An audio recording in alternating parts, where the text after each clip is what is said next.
Samantala, maraming mga Pilipino dito ang natuwa sa magiging pagdalaw ni Pangulong Duterte sa Vietnam, Laos. Ayon sa kanila, 100% ang ibinibigay nilang suporta kay Pangulong Duterte, kasama na dito ang mahigpit na laban kontra iligal na droga.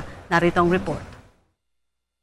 Ipinaabot ng mga Filipino sa Laos ang 100% na suporta kay Pangulong Rodrigo Duterte. Kabilang na dito si Manuel Jimenez Reniva, 11 taon nang nagtatrabaho sa Laos. Ayon sa kanya, kaisa sila sa mga vision ng Pangulo na pabutihin ang lagay ng Pilipinas, partikular na laban kontra iligal na droga.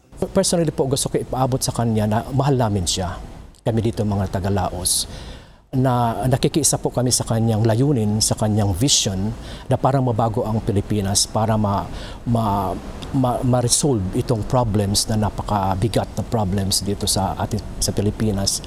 At siya lamang ang pag-asa namin talaga. Ipagpatuloy mo po yan, mahal na Presidente, kasi nasa sa inyo po kami. Mahal namin po kayo. At nakikisa kami sa anuman ang mga negatives na nababasa namin sa media, ay narito po kami. Para sa kanya, kahit iilang buwan pa lamang sa pwesto ang Pangulo, nagkaroon na ito ng kapanatagan na maresolba ang mga usaping lubhang nakakaapekto sa mga katulad nila. Noong si President Duterte na nga nakaupo, ay iba ng pakiramdam.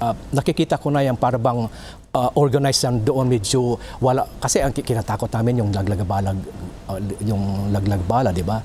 So, hindi ko na yun na-experience, hindi ko yun na-feel na baka bigla ako maging biktima rin ng laglag-bala something, no?